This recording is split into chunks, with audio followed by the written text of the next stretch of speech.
खबर आई है ईरान से और खबर ये कि क्या ईरान का यूरेनियम जो एनरिच्ड यूरेनियम है वो चीन पहुंच चुका है। इस तरह की चर्चाएं शुरू हो गई हैं और ऐसा क्यों कहा जा रहा है, इसकी बड़ी वजह देखिए। 24 घंटे पहले दो डेवलपमेंट होते हैं जो कि ईरान के एयर स्पेस से जुड़े बड़ी घटनाएं थी। पहली तो ये कि एक कार्गो प्लेन मॉस्को से टेक ऑफ करता है और वो तेहरान में लैंड करता है। ये जो रडार्स होते हैं उस पर कैच हुई ये बात। तो मॉस्को से एक कार्गो जेट उड़ता है और तेहरान में लैंड हुआ। बड़ा सवाल कि मॉस्को से क्या चीज़ जो है तेहरान लाई गई। इसके साथ एक दूसरी बड़ी घटना हुई जो ज़्यादा अहम है, वो ये है कि इसी बीच ईरान से एक कार्गो जेट ने टेक ऑफ किया जो चाइना की अननोन लोकेशन पर लैंड हुआ, यानी प्लेन तेहरान से उड़ा और वो चीन पहुंचा।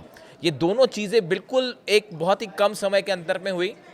मॉस्को से प्लेन उड़ता है, तेहरान उतरता है, तेहरान से एक कार्गो जेट जो है 747 कार्गो बोइंग का बताया जा रहा है वो टेक ऑफ करता है और चीन पहुंचता है। अब देखिए खबरें जो हैं पहले उसको बताएं।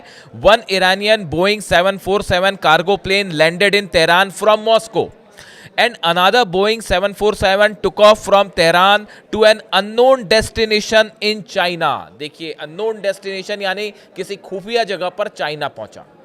ये बात सबने नोटिस करी। देखिए एयर स्पेस इस समय ईरान का इस हालात में है कि वहाँ कोई भी परिंदा भी पर मारता है तो हर चीज़ जो है उस पर नज़र रखी जा रही है, खासकर डिफेंस एक्सपर्ट उस पर नज़र रख रहे हैं। तो अब ये जो तेहरान से जेट पहुँचा चीन, इसको लेकर ये कहा जा रहा है, ये आशंकाएं जताई जा रही हैं कि क्या ईरान ने एक मास्टर स्ट्रोक चल दिया है और अमेरिका से बातचीत के पहले, इसके पहले कि अमेरिका से यूरेनियम को लेकर कोई बातचीत हो और यूरेनियम जो है उसको डाइल्यूट करने को लेकर कोई समझौता बने, उसके पहले ही क्या ईरान ने एक बड़ा दांव खेलते हुए अपना 400 किलो एनरिच्ड यूरेनियम जो है वो चाइना पहुंचा दिया है।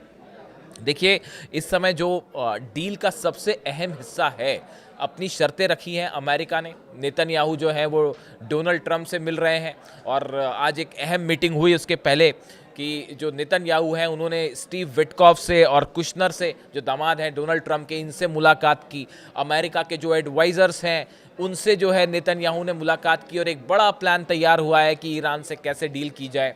लेकिन इसके ठीक पहले यानी आप देखिए नेतन्याहू जो है वो पहुंचते हैं अमेरिका, उनकी वहां सबसे मुलाकातों का दौर चल रहा है। इसी बीच एक सीक्रेट प्लेन टेक ऑफ करता है तेहरान से और चीन पहुंच जाता है और खबरें इस तरह की सुगबुगाहट शुरू हो जाती है कि क्या इस डील के पहले ही ईरान ने अपना जो है यूरेनियम ठिकाने लगा दिया।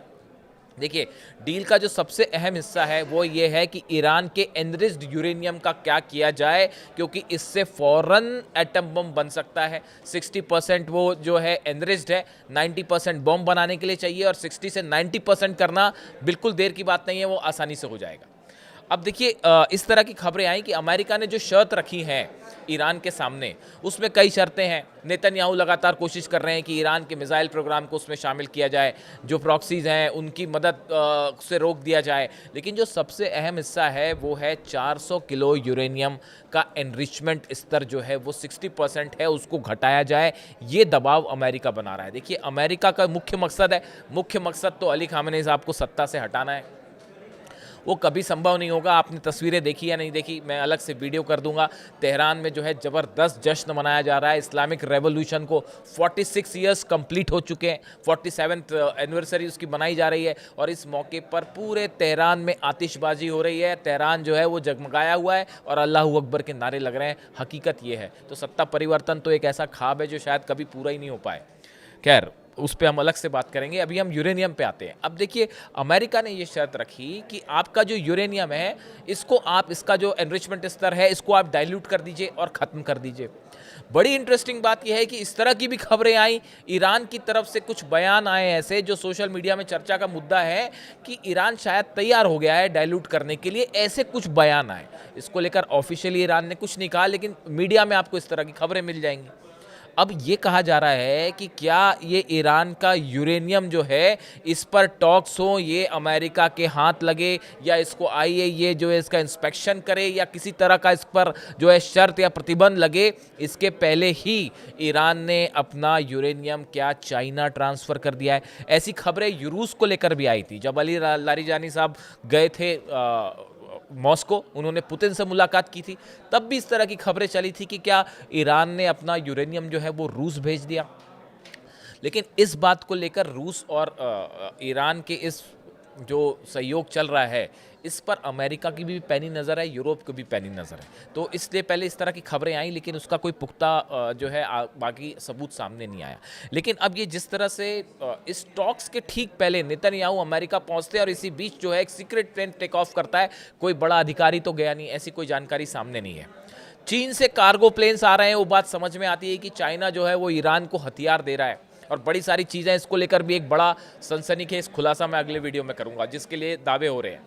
अब देखिए, सवाल ये है कि ऐसी क्या स्थिति जब कोई अथॉरिटी गया नहीं, कोई अधिकारी चीन ईरान का चीन गया नहीं, ऐसी स्थिति में ईरान ने चीन क्या भेजा? क्या वो 400 किलो यूरेनियम है, एनरिच्ड यूरेनियम है, कि इसके पहले कि किसी तरह का हमला हो? देखिए 24 घंटे में जो डेवलपमेंट हुए हैं, जितने अमेरिका ने हथियार जमा कर रखे हैं अपने आसपास, ये इराक वॉर से भी बड़ा डिप्लॉयमेंट हो चुका है। ये मैं आपको पिछले वीडियो में बता चुका हूँ। और ये डिप्लॉयमेंट इसलिए नहीं हो रहा है कि इसको उखाड़ के वापस ले जाएंगे। जो पेट्रियट सिस्टम लगा दिए गए हैं, थार्ड सिस्टम लगा दिए गए हैं, वो इसलिए नहीं लगाया अमेरिका ने 20 बेस पर। आप समझ रहे हैं कि डिफेंस सिस्टम लगाने का मतलब अरबों रुपए का खर्च वो इसलिए नहीं किया अमेरिका ने कि फिर उसको उखाड़ के वापस ले जाएगा। हमला करने के लिए क्या एक बार फिर अली खामेनी साहब की तरफ से ये ईरान की तरफ से नहले पर दहला मार दिया गया? और इसके पहले कि आप यूरेनियम पे बात करें या किस यूरेनियम पर बात होगी, ये बड़ी सारी चीज़ें, देखिए इस तरह की बड़ी चर्चाएं होती हैं। मतलब मुझे तो बड़ा आश्चर्य होता है कभी सुन के ये बात कि आप खुद सोचिए, अमेरिका और यूरोप की जिस यूरेनियम पर नज़र है, इजराइल की जिस यूरेनियम पर नज़र है, क्या ईरान वो हवाले कर देगा अमेरिका के, या उसको किसी दूसरे देश को सौंप दिया जाएगा, या उसको इसलिए बचा के ऐसी जगह पर रखा जाएगा कि फिर से हमला हो जाए और अगर वो बचाए तो तबाह हो जाए? अरे भाई, ईरान उसको पहले ही ऐसी किसी सुरक्षित जगह पर पहुंचा देगा जहां आप खोजते रह जाएंगे और वो मिलेगा ही नहीं। और अब तो शायद इस तरह की बातें भी जो हैं वो डिफेंस एक्सपर्ट्स करने लगे हैं कि क्या ये ईरानी ट्रांसफ़र हो चुका है, या ये भी हो सकता है, इस तरह की भी खबरें आ रही हैं कि इसको अलग अलग हिस्सों में ट्रांसफ़र कर दिया गया। शायद कुछ हिस्सा रूस जा चुका है, कुछ हिस्सा चीन जा चुका है। और आप अमेरिका जो है वो टॉक्स करता रहे, जब ना यूरेनियम बचा वहाँ पे, एनरिच्ड यूरेनियम, वो अपने सेफ ठिकाने पर पहुँच गया, तो आप क्या तो चर्चा करेंगे और क्या जो है उसका एनरिचमेंट लेवल चेक किया जाएगा? ये सब बातें कैसे तय होगी? आईएईए कैसे उसको पता लगाएगा कि कौन सा यूरेनियम कहाँ रखा हुआ है? संभव ही नहीं है। अब देखिए, इसी बीच ये भी खबरें हैं, इस्फहान जो सबसे बड़ा परमाणु सेंटर है, प्लांट है ईरान का, यहाँ पे अटैक हुए थे। B2 बॉम्बर्स ने यहाँ पे बंकर बस्टर बम्स जो है उनसे हमला किया था। इसी बीच अब ये खबर आ रही है, इस्फहान में बड़ी तेज़ी से काम चल रहा है। और काम क्या चल रहा है? जो इस्फहान के जो साइट्स हैं, न्यूक्लियर साइट्स, इनको भर दिया गया है। इसमें जो गड्ढे थे या आसपास जो भी इलाका था, इसको भरना शुरू कर दिया गया है। और सैटेलाइट से शायद कुछ दिन बाद आपको इस्फहान न्यूक्लियर सेंटर में बड़ा एक हिस्सा ऐसा है जिसका नामो निशानी आपको पता ना चले, न सैटेलाइट पकड़ पाएंगे और ना ही उस पर इतना बड़ा कवर अप कर दिया जाएगा कि शायद आईएईए क्या कोई एजेंसी पता नहीं लगा पाएगी कि यहाँ पे कौन सी जगह पर क्या था। तो इस तरह की भी खबरें हैं कि इस्फहान जो न्यूक्लियर सेंटर है, इस पे भी ईरान ने बड़ा एक अपना प्रोग्राम शुरू कर दिया है और शायद चीज़ों को इस तरह से दफन कर दिया गया है जिसको अब खोज के निकालना असंभव हो जाएगा। यानी कि आप समझ रहे हैं इस बात को, ये खबरें इसलिए अहम है। देखिए, इसका कोई पुख्ता सोर्स नहीं है, कोई कुछ नहीं बोलने वाला, ना ईरान कुछ बोलने वाला है, ना चाइना कुछ बोलने वाला है। लेकिन ये जो घटनाएं हैं वो इसलिए अहम हैं। एक तो इस तरह की खबरें हैं, पहले आप सभी जान रहे हैं, large amount of military equipments from Russia and China have been entering Iran in recent months. पिछले कुछ महीनों में लगातार चीन की तरफ से और रूस की तरफ से बड़ी संख्या में हथियार ईरान पहुंच रहे हैं। अब ये सब जानते हैं, ये कोई छुपी हुई बात नहीं है।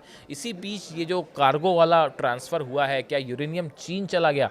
चीन एक ऐसी जगह है जहाँ पे शायद उन देशों में से एक है जहाँ पे अगर ईरान अपना यूरेनियम ट्रांसफ़र कर देता है तो वो सबसे सुरक्षित जगहों में से एक होगा।